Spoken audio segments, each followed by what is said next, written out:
Carleton Réunion et la ville de Saint-Joseph vous présentent C'est Saint-Jo. Au sommaire de votre émission, immersion dans le programme Erasmus+ au lycée de Vincent-d'Eau, puis retour sur l'inauguration des travaux de la Maison pour tous de la Cayenne, et enfin focus sur le cru 2024 de la médaille de l'enfance et des familles. C'est maintenant, c'est Saint-Jo. Ces élèves du lycée de Vincent-d'Eau écoutent attentivement la présentation de la Slovénie effectuée par cette professeure dans le cadre des échanges Erasmus+. L'occasion pour elle de comparer les modèles scolaires et voir comment effectuer des échanges entre son pays et la Réunion.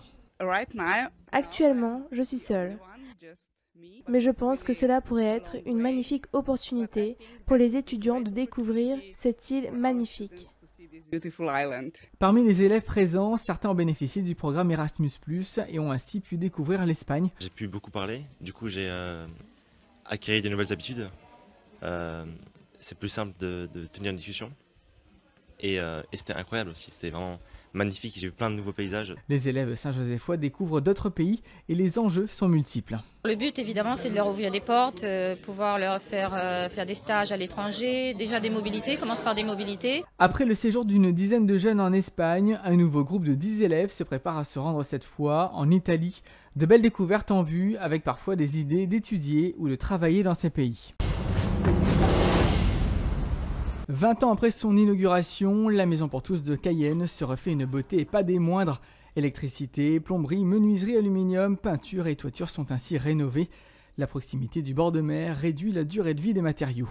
Effectivement, le temps, la proximité du littoral, ça pose beaucoup de problèmes, notamment vis-à-vis du vent, du sel marin. Cette Maison pour tous peut à nouveau accueillir le public et les associations dans de bonnes conditions. Les agents qui font vivre cet outil accompagnent les citoyens dans de nombreuses démarches. Aujourd'hui, les gens viennent pour des démarches CAF, les impôts, sécurité sociale, beaucoup de démarches. 20 ans après son inauguration, ces travaux de réhabilitation étaient devenus nécessaires. Pour le maire de la commune, il est important d'entretenir le bâti communal et de développer les outils pour servir notre population. Une construction, c'est une chose, c'est comme une case que l'on a, mais après, il faut aussi entretenir.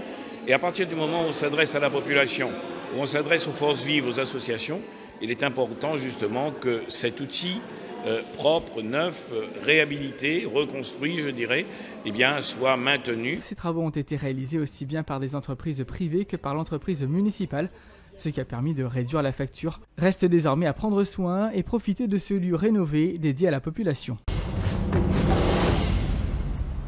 C'est une tradition à la veille de la fête des mères, la remise de la médaille de l'enfance et des familles.